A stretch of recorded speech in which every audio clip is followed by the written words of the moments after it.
In 5:15, I'd like to call the Monday, June 2nd. Park and Rec meeting to order. Stand for pledge of allegiance. Yep. Board of Public Works, I mean, pledge allegiance. Flag of the United States of America, to the republic for which it stands, one nation, under God, indivisible, with liberty and justice for all. Roll has been taken. Any changes to the agenda? There are none. No changes. I'd look for a motion to adopt the agenda. So moved. Second. Motion made by Bernie, seconded by Mr. Dorsey. So they're up to the agenda as read. All in favor signify by saying aye. Aye. Opposed? Aye. Motion carried. Next is public input. Have any public input at this point? Yeah. Okay. Being none, we'll move to the next. We're gonna hold a public hearing for assessment for water laterals on Quincy Street from Wyman Street to Smith Street.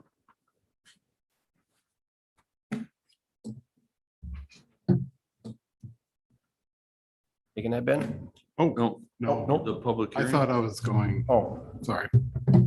anybody want to talk for the public hearing?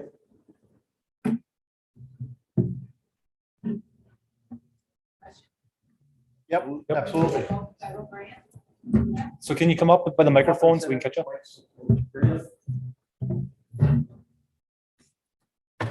And Jay, if you want to come up and grab a mic, then we can make sure we capture everything.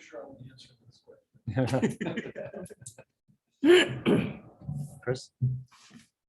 I was wondering if that's what.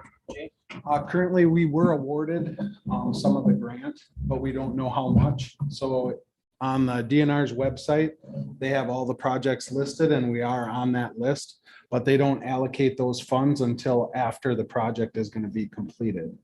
So that's why we're still going through. If we would have got funding, we would not have had to go through this process for you guys to seek financing, but we wanted to make it available because we have no guarantee on the dollar amount. That's how the DNR works currently at this time. So that's the best answer I can give you. I'm anticipating that it will be funded with all the money that's available, but I can't tell everyone that and then expect to have their service paid for if that funding isn't available. So it's still up in the air. It's not me, it's the DNR, and that's how they work with the funding. So, but we're anticipating also 30% towards the project. So there is a lot of money available, and Quincy Street rated fairly high on that list. So we are anticipating some, but I can't say how much. And then how do we go about forward with, like, if we want to argue lateral to try to replace it?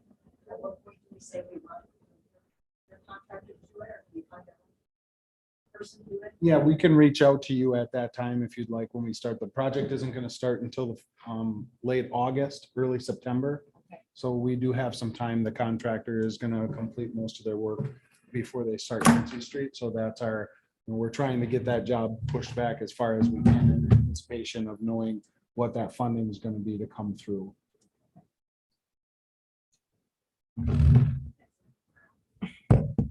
And I can give you my card and keep you posted on some of that information as well. Great. You know, as soon as it becomes available.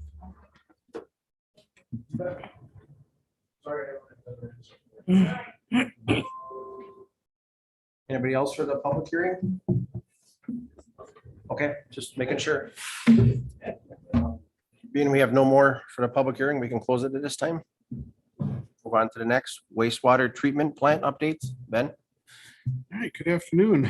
Your reports, I have a lot of write-ups for you guys to look over. So the first one is the 2022 Compliance Maintenance Annual Report.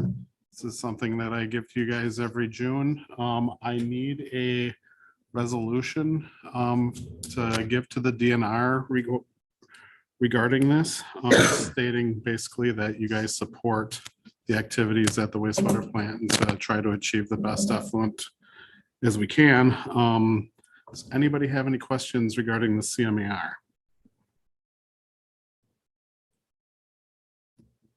pretty standard report that you do every year. Mhm. So with that, if nobody has any questions, we do have to approve that, correct? That'll be after you go through, I figured after you go through all your updates, Oh, okay. then we'd move on to the line item 5 is actually for the CMAR resolution. All right, does anybody have any questions regarding that big phosphorus reduction report?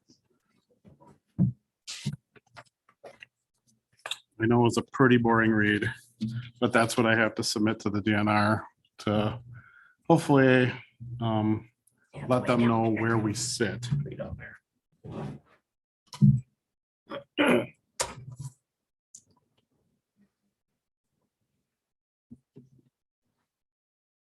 If nobody has any questions, there's a couple things. So we have a schedule that we have to meet for the DNR. The first one is sending them this report, and then we will wait for their feedback to see if they agree with that or if we have to change anything, and then I'll address things as they happen.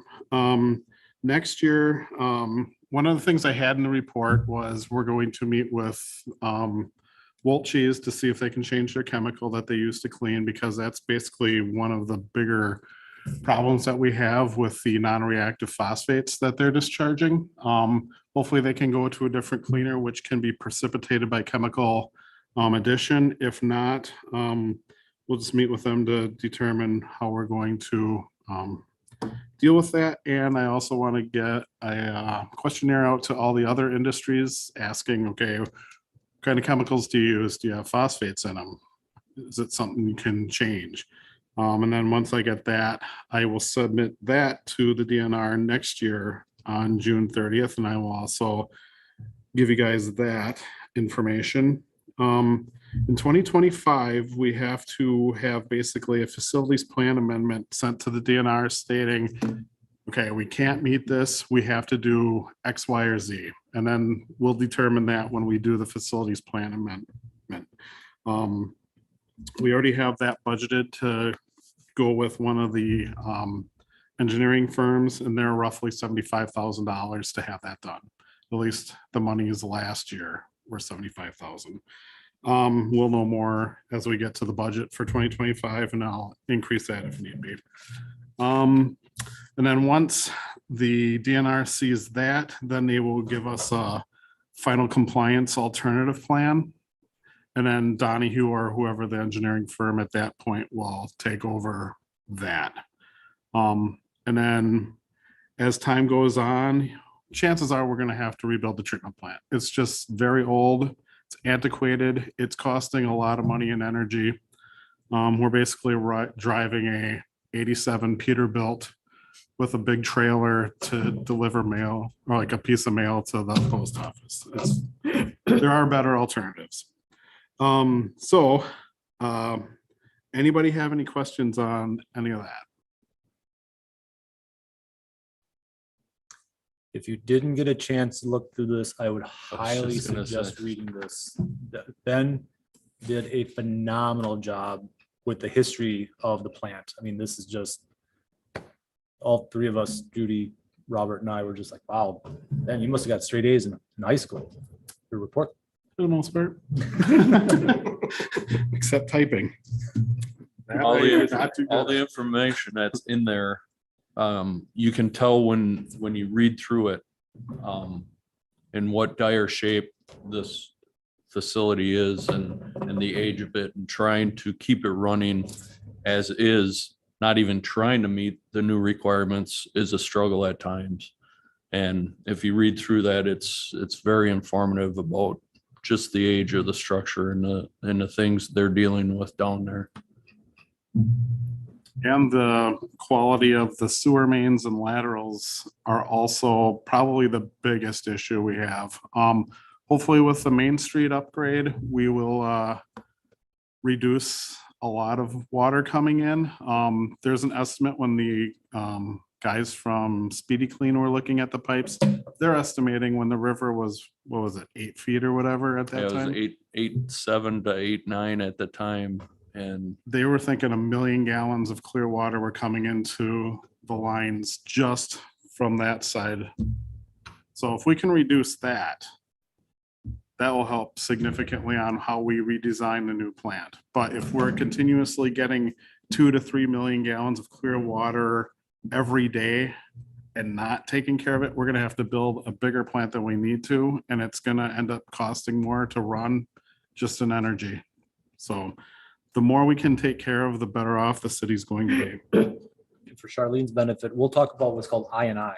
So you might hear that initial or that acronym I&I, infiltration and inflow, that Ben's trying to reduce all those not sealed pipes and everything, taking on clear water and then taking it to the plant that we gotta pay to process, and we don't, it's not necessary. So And some pumps that are running into the sanitary sewer, which are illegal in our ordinance, but there's really nowhere else for people to go with it in some areas of the city. So yeah, we got a lot of infrastructure to work on. Any questions regarding all this? Is there, Sure. Did you ever think about just putting in? That one was made bigger, and then it was too big, so they downsized it again. Well, we never downsized it. We just stopped using certain, Yeah. yeah, the way it's flowing, we have to use these huge pumps to continue the flow. We'd have to change out the tankage to actually change the flow direction. So the amount of money that we're spending in just electrical costs on these big 40 to 50 horse motors is staggering. Did you ever think of having that somewhere else? Where you had more room to expand? Well, that is a possibility. I know a lot of communities do look for other places to put it. Like, the biggest problem is, how do you get everything to continuously go further out? So we would have to go maybe to the west, like in a marsh. And building on a marsh really isn't the best option. And then any place that has good land is usually going to have a subdivision built next to it at some point, and then people are going to complain about the smell. So, I mean, it is an option. The city could look into buying a parcel of land and then spending quite a bit more just to get the pipage out to that and then build a new plant. But wouldn't it be worth it? In the long run, Honestly, maybe? I think so, but that's not for me to determine what we're going to do. But yeah, if we could start from scratch, that would be phenomenal. But we already did spend $5 million on new digester upgrades, so we can't take those with us. So problem is all the pipes are tipped and flow that way. And to put it on the other end of town, you'd have to change all the pipes underground to go the other way, and the cost of that would be. with our current site, Ben, do you ever foresee running out of room there? Or you think you're gonna it be dep- okay? if we can get our flows low enough, no. But the city is going to expand too as more subdivisions are built. So it's possible. Maybe not in the next 20 years, but I mean, when we rebuild this plant, we're hoping we're going to get another 30 to 40 years out of it before we have to do another huge upgrade. But who knows what the city's going to do if we like look at Darboy, how that area has just ballooned in the last 20, 30 years. If that happened here, maybe we wouldn't have enough room to take care of that and meet the DNR regulations, plus the sludge disposal that we'd have to get rid of. So yeah, there's a lot of variables out there. So with the facility plan amendment that the engineering firm would come up with, we'll take all that into consideration. Any other questions for Ben? All right. Also in the report, we did have a little incident at one of our lift stations. The ductile iron snapped and allowed a leak. So with the help of the water department, thank you. We were able to get it fixed because we could not get like Immel or anybody else in because they're busy doing their own projects. So by, I think 11 o'clock on that Friday, everything was fixed and so far no leaks. So I let the DNR know they're all fine with the report. So any questions on the lift station break? Now that's the original lift station from 54. So the infrastructure there is fairly old. We're going to do some televising on the whole line because there's from like 409, maybe even just, yeah, 409, I believe, to the lift station. There's like where the old railroad tracks used to be in the backyards. There is a sewer line going to the lift station, and then there's a sewer line coming from the old Simmons complex, and then the water utilities lift station pumps into our lift station across the river. So there's really not that much demand on that line. So depending on the televising that we find there, it might be a better option in the future to maybe redo that whole lift station. But we'll determine that once we get the televising done. And last but not least, in 1998 to 2000, they rebuilt some of the aeration basin areas of the treatment plant. The electronics, the microprocessors that are involved with that are going bad. And we got 21 years out of it, which is spectacular because it usually only lasts like 8 years. So I got a quote to have those fixed. It's roughly $20,000. Yeah, $20,776 to put in a new microprocessor for that area. The money that we're going to save on lift station 4 by utilities boring the line for us basically saved us roughly $20,000. Just because we don't have to redo blacktop, we don't have to redo the landscaping there. So I was wondering if it would be possible to just, in the capital equipment budget that I have, can we just transfer those funds to get these new processors instead of going into that lift station 4 project? I talked to Judy and she says that's fine. So we're just reallocating funds that were already approved for another thing that's needed based on savings that we had for that lift station upgrade. Are we looking for a motion on that? I'm not sure, do we have to if the funds are already approved? If your budget is already approved, then no, I just didn't want, because we don't have it on the agenda for an approval Right. tonight anyway. So you're basically doing a report saying that you're just moving funds. staying within your budget to get this project done. All right, that's about all I have. We are starting to take down our north digester. We should be done with it tomorrow, hopefully. And then we'll inspect it and see how good the coating is in there. And then hopefully at the end of this week, we'll have the other digester down, and then we'll have a meet and greet with everybody that's involved with the coating debacle that happened 2 years ago. So, questions? All right, well, thank you. I guess I'd just like to thank, it's nice to know we got a crew, like Jay's crew that can come in and take care of that on the spot. It's kind of nice to have Jay. Glad to help. Thanks, Ben. Next online is approve and recommend to council the WWTP CMAR resolution. Have a motion on that? I move to recommend to council. We have a motion by Mr. Barrington, second by Mr. Ritchie to approve and recommend to council the wastewater treatment plant CMAR resolution. Any other discussion? All in favor signify by saying aye. Aye. Aye. That was Belinda. She jumped on. Okay, motion carried. Next line is approve and recommend to council an ordinance to create private lead water service replacement program. Jay, what do you got? Yeah, this is just a basic lead service ordinance that we'd like to create. This is not something coming from the utilities. This is actually coming from the DNR. Similar to the Quincy water main replacement, that is not something we look to do either. That is also required by the DNR. We located some 4-inch water main and the DNR doesn't allow us to have that in our system. So basically the lead service ordinance, if we don't have that in place, when we go through with all this funding, we cannot require the homeowner to replace their service.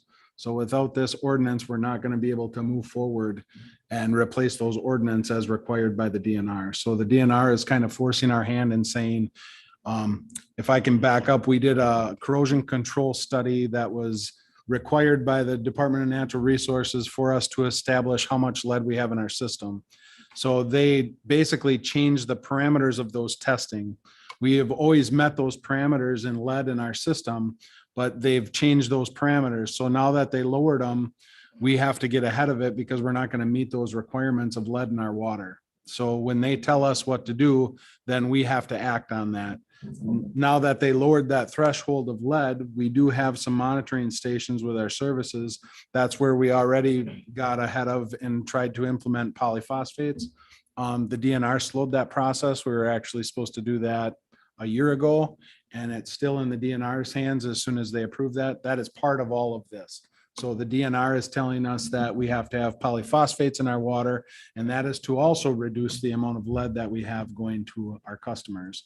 So this lead service is a way for us to move forward with the lead service replacement. Obviously, New London Utilities does not want to have any lead, as none of you guys want to have any lead in our system. So this is just a way of making our homeowners be required to remove their portion of the service because we don't own the portion from the curb stop into the house. There grant stuff available for that? There are, and that's similar to what we've done with Quincy Street where we apply for that money. The fact that we had to act on the Quincy Street project and it wasn't part of our scope of work is why we don't know the amount of funding. So if we would have planned this project ourselves, we would have already went forward and received that funding, and then we would know what to tell our customers. But because we have so many lead services attached to that main, that wasn't the requirement for the DNR to tell us to replace it. But we know there's lead services there, so we're going to move ahead. Hopefully, we don't have to require the homeowners to at that cost, and we can receive that funding. But we also have to do a direct count and that's part of the service as well, is we have to know exactly how many lead services we have in our city. So that's why if you see the vac truck going around, that's what our water department is currently doing. They're actually counting the amount of services required by the DNR. We have to give them a study, and then they tell us at what rate we have to replace those. So, I believe other communities are already, yeah, acting we're on actually that. behind the ball on this a little bit. Most other communities have already created the service and have the ordinance, and they're already moved forward and doing quite a bit of replacement. some of have already completed it as well. Yes, I believe Menasha went, Menasha, yeah. they, because of the funding that was available, they basically replaced all of theirs. This talks about, when I was reading, it talks about some, not the lead pipe, but the galvanized pipes Yes, in your house. We have to replace those. be the same. Any material that isn't foreseen as. So if basically if they would, if the DNR comes along and says copper, they have a problem with copper, then this ordinance would cover that as well, because it's not of suitable material. So, and that could possibly come down the pipe. You just never know. So maybe not in my time, but at some time they could consider, replacing all the copper as well. Or if if there was a study that came out and they said they didn't like poly, that's why the ordinance is worded that way, to say any material not see fit by the utility. So it's not strictly your feet, it's anything in the house too. No, we don't have jurisdiction over that either. So the lead solder and all that, we don't have any authority over that. This is just the portion that hooks to our curb stop and then enters the house to the meter. I think that would be too costly, and that's why the DNR hasn't gone that direction. Any other questions for Jay? Thanks, Jay. Yeah. you bet. Can I have a motion? Looking for a motion on that line. I'll make that motion. Second.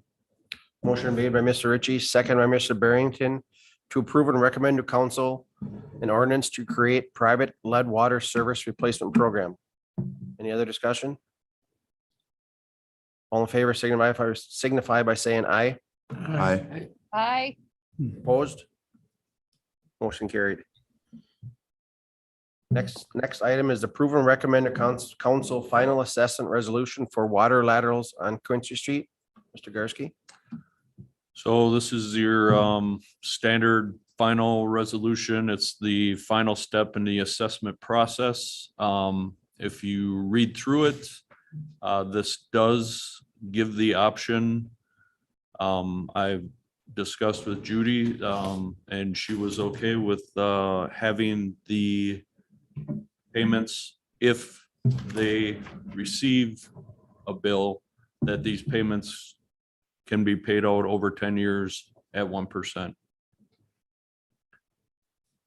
So this is just one more form. It's actually the final formality. If this were to be approved by council, it will be sent to every resident, and that assessment process is complete. Are there any questions on the wording on any of those lines? It's pretty standard. It's the identical one that we approved for the sanitary downtown.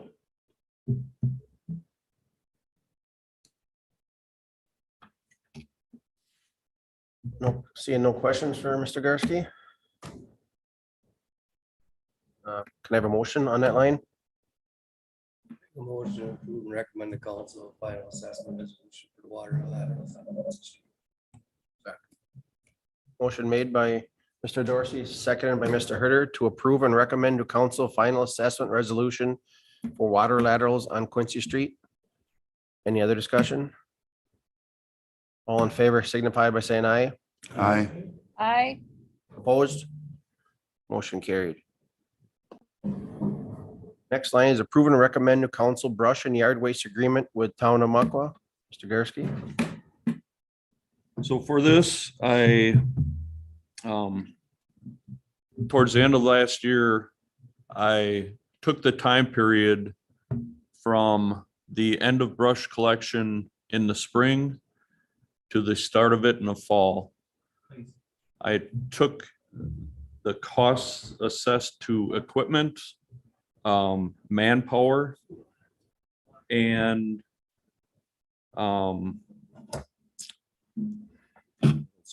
the contracts that go along with having to dispose of the brush and yard waste. I ran that number together, came up with a total of a conservative total, by all means, of a little over $30,000. So at that point, knowing that this contract was going to be up, I sat down with Mayor Mark. We talked about the approximation of where we're going with creating an actual yard site waste sticker and a card program. Even with that said, we're still incurring these costs. So we wanted to make it equal between Muckwa and this residents of New London. So we figured off of a per capita basis that it came out to around $3 per resident. So if you take that figure of $3, going off of 2,800 for the population of Muckwa, it came out to 8,400 a year or $700 a month. When we came up with those numbers, we sat down with Mr. Kearns and he ran it past his board and they approved that amount. And I'm bringing it to you for approval on our end. Are there any questions about where the numbers came from or anything like that?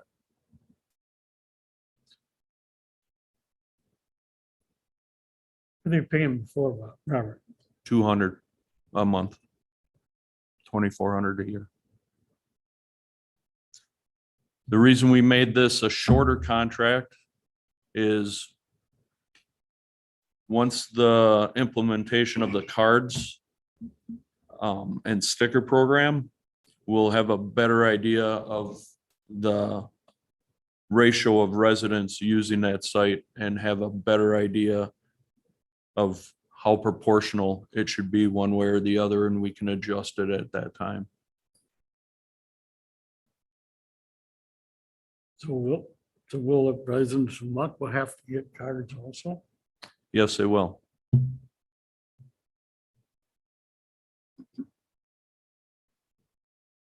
Any other questions? See no questions. I'm looking for motion. Make a motion to recommend to accept this. Take it to council, and accept this proposal. Motion made by Mr. Barrington, seconded by Mr. Ritchie to approve and recommend to council brush and yard waste agreement with the town of Muckwa. Any other discussion? All in favor signify by saying aye. Aye. Aye. Opposed? Motion carried. Next is discussion on adding a signalized intersection at the West Wolf River Avenue and Shawano Street. I reached out to Wapaka County shortly after the conversation was brought up to bring it to this committee. They're not really fond of going with signalized intersections. So they said if the city was in favor of making that a signalized intersection, that they would issue an approved permit to go through that. But as I said in my memo, it is extremely expensive. It's not only the poles and the signals and the control device, the traffic study you have to do. Knowing what that cost would be, I looked into how many accidents were actually at that intersection since 2001. And there were 7 in that vicinity, not necessarily in that intersection. I took the half block section, not knowing if they couldn't pinpoint the actual accident site, with only 1 having maybe a minor injury. The signalized intersection of Pearl and Wolf River had 12 with 3 with the blue indication of injury. So when I brought this discussion up during our staff meeting, Chief Schluter indicated that he seems to think that the stop line for what would be eastbound traffic on Wolf River is set back a ways. When I went out there and observed where the stop sign placement is and that the stop bar has to be at that location, the only way to improve that would be to narrow up the radius on that corner. It really wouldn't affect traffic, so to speak, because anything traveling south should be small vehicle traffic because that is not a truck route. That would be, if it becomes more of an issue or if it keeps getting brought up that we should do something there, that would be a lot easier fix, less expensive. We'd be able to move that up probably at least 5 feet, if not more. So I would not recommend putting signals there at this time.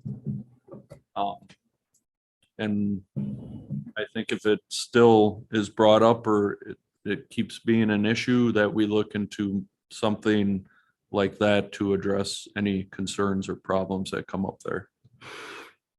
I would think it would be too close to the bridge because you have stop and go lights by the Dairy Queen and you go over the bridge, you have another one.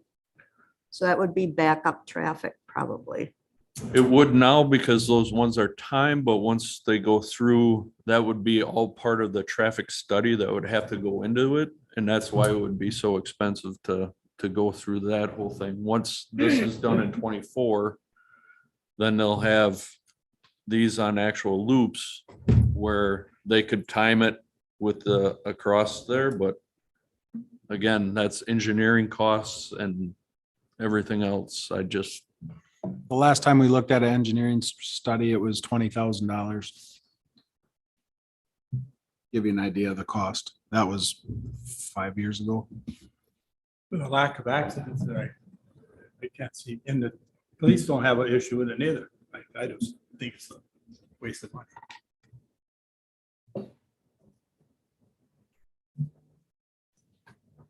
Problem is when you just edit all them turn lane, that's another element from each direction that kind of, people see one guy come from one direction and you're supposed to take your turn and all of a sudden the other guy just goes, and I think that's more the issue. Right, and with that stop line being that far back, people that are headed south on Shawano, if you're sitting at that actual stop bar and looking to your right, it doesn't really seem like they're stopped at the stop line, but they are. Right. I've noticed that several times.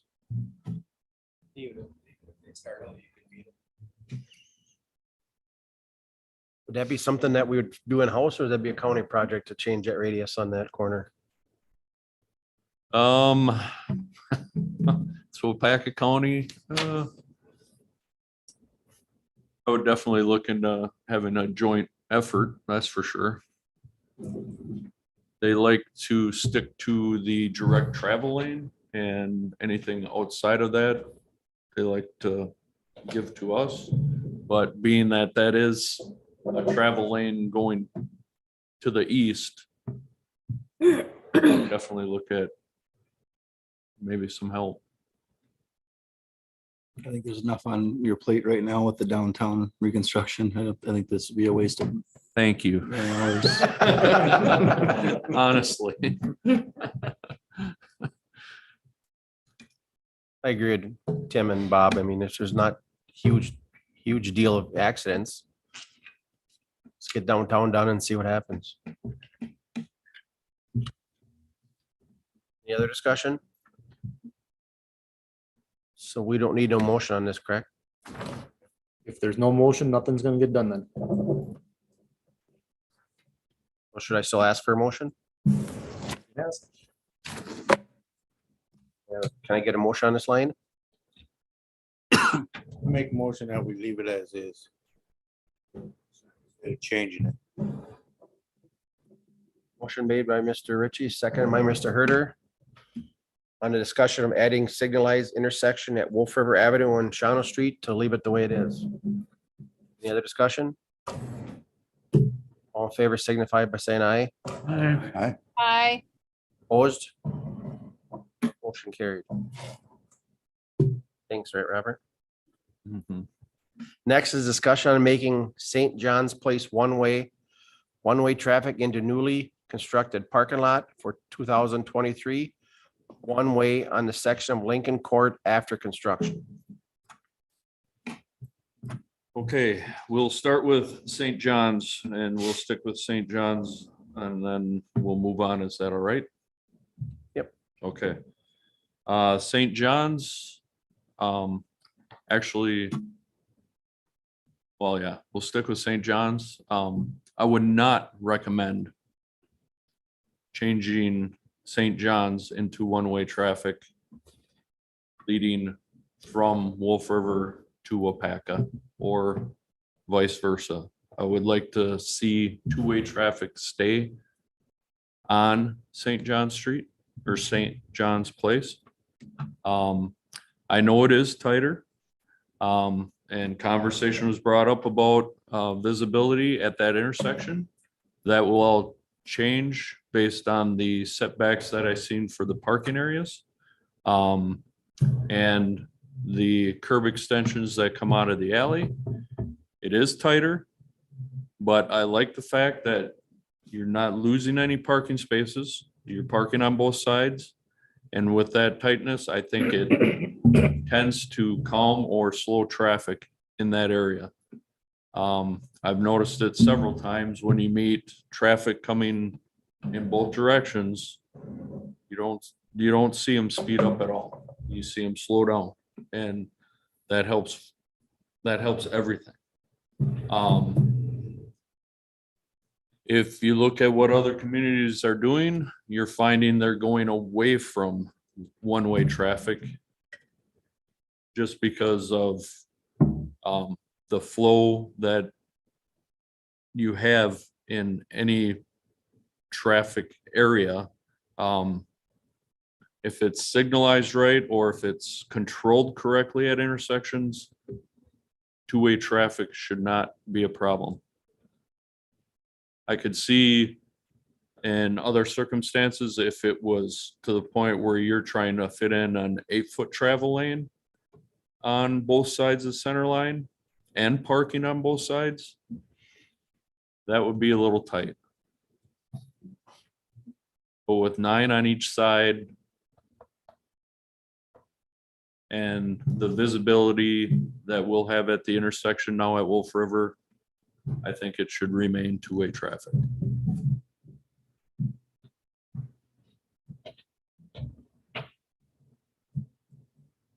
Any questions on St. John's Place?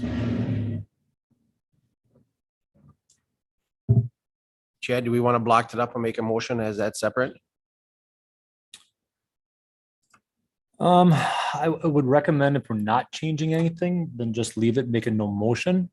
Because remember, negative motions, if you make a negative motion and it doesn't pass, does that automatically mean it doesn't pass? So I would ask for, if I were you, I would recommend that you ask for a motion for St. John's Place and see what happens.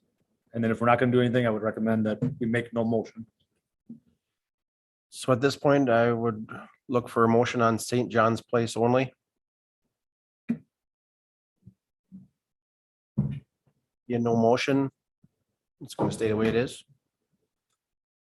Next part, Robert.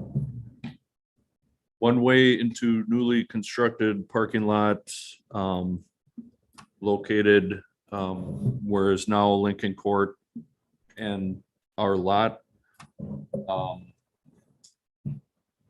That I also would like to see stay two-way traffic in and out of that parking area. The actual bump out at that location, one, makes you stop before the crosswalk, ease forward, giving you line of sight in both directions. The opening for that parking lot is 2 foot wider than standard because of that allocated room that we're allowed.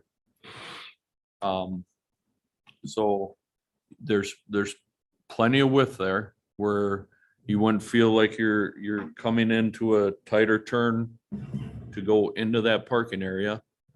I think anytime you try to make parking lots one way,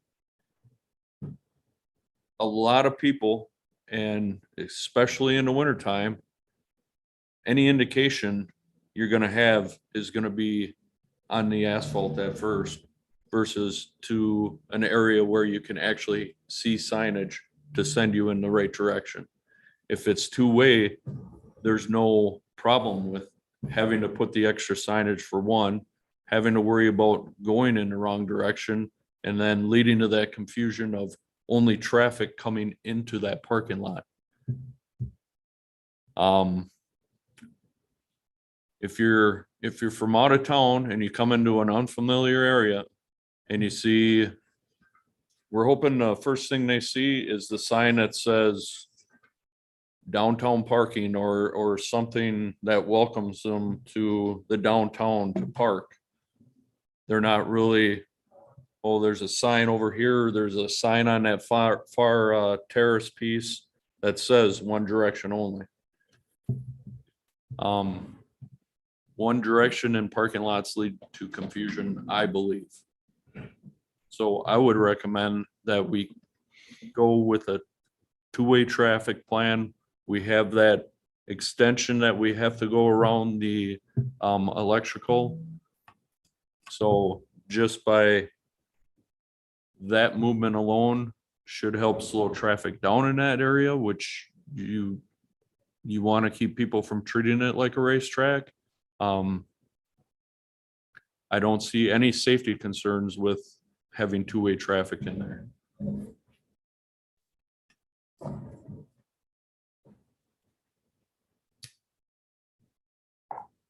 Any questions? We should separate that again, right? So I would look for a motion on just the entrance into the newly constructed parking lot.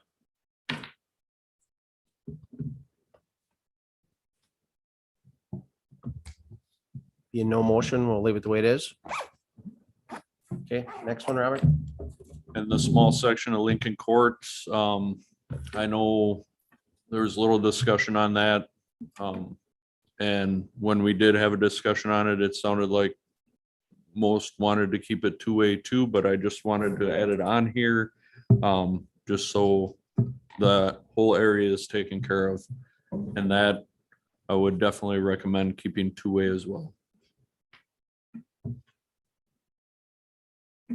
Any questions on that?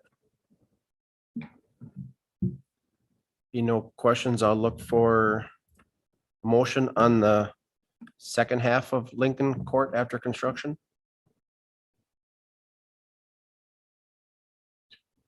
No motion, we'll leave that the way it is. Thank you, Robert, on that one. Next is discussion on the parking fee for overnight parking on city property.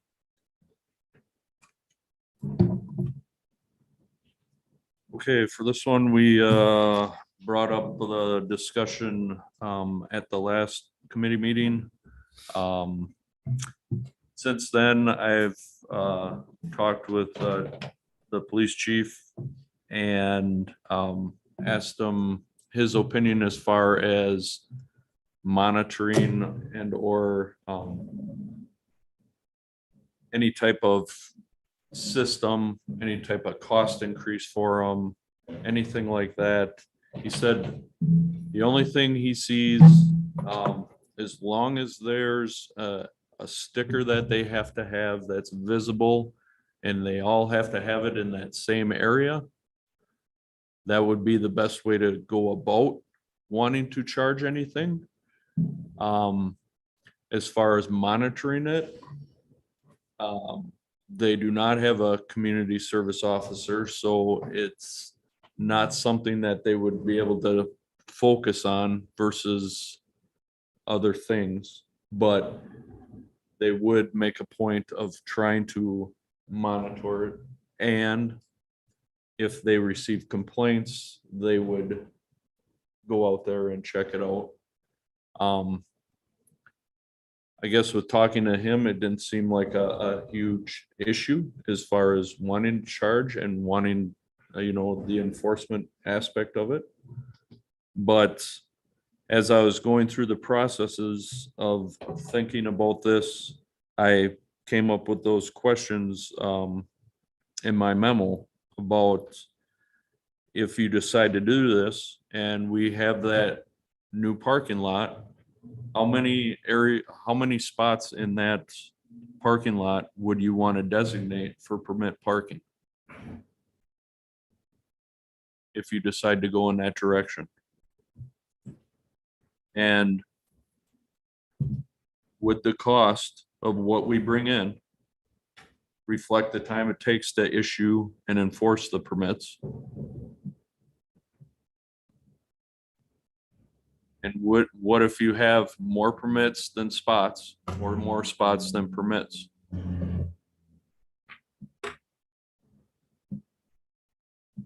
I can see the whole aspect of wanting something for people that park down there all the time on city property for nothing. But you would have to figure out, are 10 spots enough in that large parking lot? And if we put them on the far edge, is that the spot they should go? And what happens if you decide to go with 10 spots and you think that's enough and they want 15 or 18 or 20? Then if those spots are empty and you have a larger gathering down there and not everybody follows the rules, so is that gonna take during an event? The police are really busy. Are they gonna have the time to go try to ticket and try to tow them out of those areas? I have a question for you. Do all the businesses have places for their tenants that live upstairs to park? Or do some of them park in the public parking too? I do not believe, Chad, and correct me if I'm wrong, but I don't believe they all have designated parking. And it's kind of hard for us to say because that's not our, we don't regulate it. We don't just, we're not tracking it. So for us to say one way or the other, it's kind of hard to say. I know from talking to some people, the problem is in one parking lot downtown, there is not enough room for us. There is these tenants parking and some of them have 2 and 3 vehicles.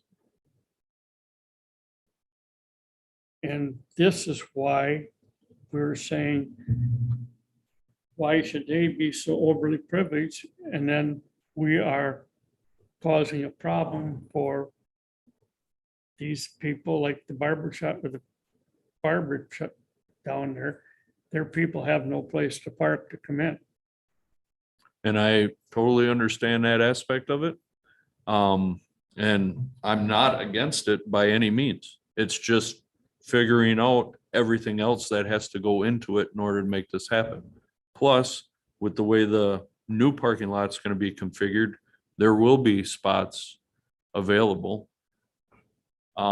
Even if you designate a certain portion of that parking lot as 24-hour parking, but then you're not actually charging a fee. You're just designating it as 24-hour parking. And if they park in any of the areas closer to the businesses, then I would hope they would be ticketed and eventually towed, if nothing else. I was also approached by a business owner that said that their tenants, there was a great number of their tenants that didn't even have driver's license up there. So she didn't understand why this would be an issue so much. Say that again, what'd you say? I was approached by a business owner that's, they said a lot of their tenants don't even have a driver's license that are up there. And she was wondering, they were wondering how are you gonna enforce this? You gonna make us all automatically get a permit? Or is it just gonna be an individual basis? Like if you have 2 tenants that need a permit, they're gonna have to come down, but if this tenants don't need one, they won't need one? It was just a question that Yeah, they if you had. don't need one, you wouldn't need one. Yeah. I know, but You don't have a just, car, I'm not gonna make you get a park. but that was just one of the things that they had brought up. Is it gonna be a blanket? Everybody's gonna have to have a stall We didn't in case they never- get Well, if visitors? you don't And have we a never wanted to driver's put license it- for a vehicle, you shouldn't need a stall. But the other thing was We the didn't want to put it discussion. on the landlords either. It was nothing to do with the landlords getting these permits. It was up to the tenants to get their Right. permits that they need. Right. So it's- if they don't need a license or they don't have a license, they don't need a permit. Right, it'd be no different than putting your boat in at the boat lane. In all, I think the conversation was started for stuff like Mr. Barrington said. Some of the businesses down there, they're noticing tenants parking in prime parking spots and leaving their vehicles there. I think that's where this discussion came from. And to look at 24-hour overnight parking, how to address that. To be fair on everybody's terms. You got 3-hour parking right now, and they don't enforce it. That's the whole issue, is gonna be the enforcement. Well, who's gonna enforce it? You got 3-hour parking now, people park that live upstairs, park in front of the business, like Tim Placer, who's doing it first. You ever see anybody get a ticket? I like that. You are seeing some of them seeing vehicles every morning on the, I don't even want to call it, the prime spots that are probably there most of the day. And you're not gonna stop that because they can park there right away in the morning. They could be night shift and park there, and they should be allowed there. I think that Robert has brought up some really great questions. And I think that we need to take a look at answering these questions, probably more so after that new parking lot is put in, and see what's going on with the downtown parking as a result of that parking lot going in. I think we have so many variables here yet that we really need more information. At least I do. We do have 24-hour parking down there right now, correct? I don't see why that we wouldn't designate more 24-hour parking and try to meet in the middle to have those people park in those spots compared to a prime spot per se. I mean, we don't need to charge anybody. At this point, I mean, that's something we can look at in the future as well, but going into this design, I think, like Belinda said too, it's not, I don't think we have to make a decision on it now, but I don't see any reason why we couldn't have 24-hour parking designated, a couple spots in the back. People are gonna use them. You're gonna keep the honest person honest. That's what we're trying to develop here and work in the middle. That's my take on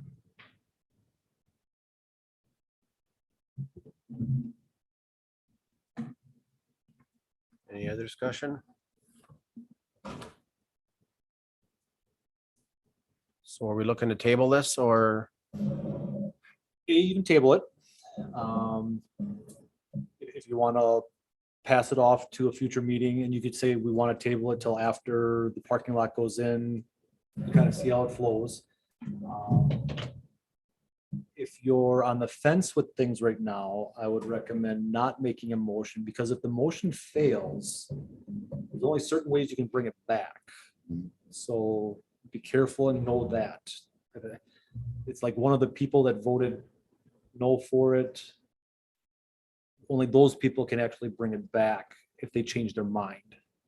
So just be aware of, it just doesn't automatically come back if it's failed, if it's a failed motion. Okay, any other discussion? Okay, we'll look for like a couple months. Just a couple months to wrap it around all the questions, Robert, so basically put up there at one time. I wouldn't want to wait till the construction's done, because I'm still really on the fence of the taxpayers paying for a parking lot for a private tenants to use for free just because it's 24-hour parking. Still on the fence on that one. And you think about that, everybody has that same opportunity for that 24-hour parking. Right. It's 24 hours, not 48, 36. Right. In other words, what you're telling me, I don't have a problem with Is- 24-hour parking. I can take one of my cars and park it in that parking lot, as long as I move it from stall to stall every other night. That's the way it is right now. That don't make sense. I mean, we just spent. That way how much? before I was here. We just spent, I know, we just spent how much money buying extra property for extra parking? So then you got, what if everybody in town comes and parks in that parking lot overnight? Very well could happen. They could do it right now. I don't disagree with you. I'm just saying that is the way it is. Any other discussion? So at this point, I'm looking for a motion.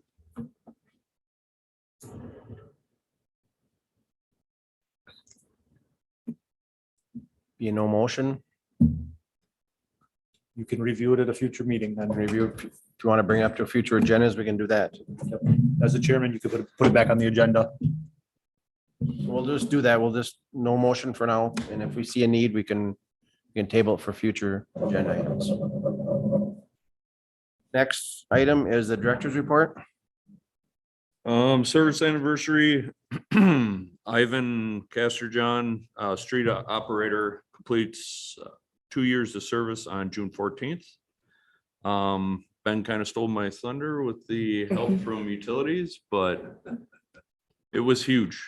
I mean, we were looking at Tuesday morning at the earliest, so something of a force main running and trying to capture that, even though a lot of it was clear water, from Thursday at 3 o'clock until Tuesday morning would have been a big job. We would have had to set up some type of permanent berm alongside the road, and to actually have utilities step up and help us was huge.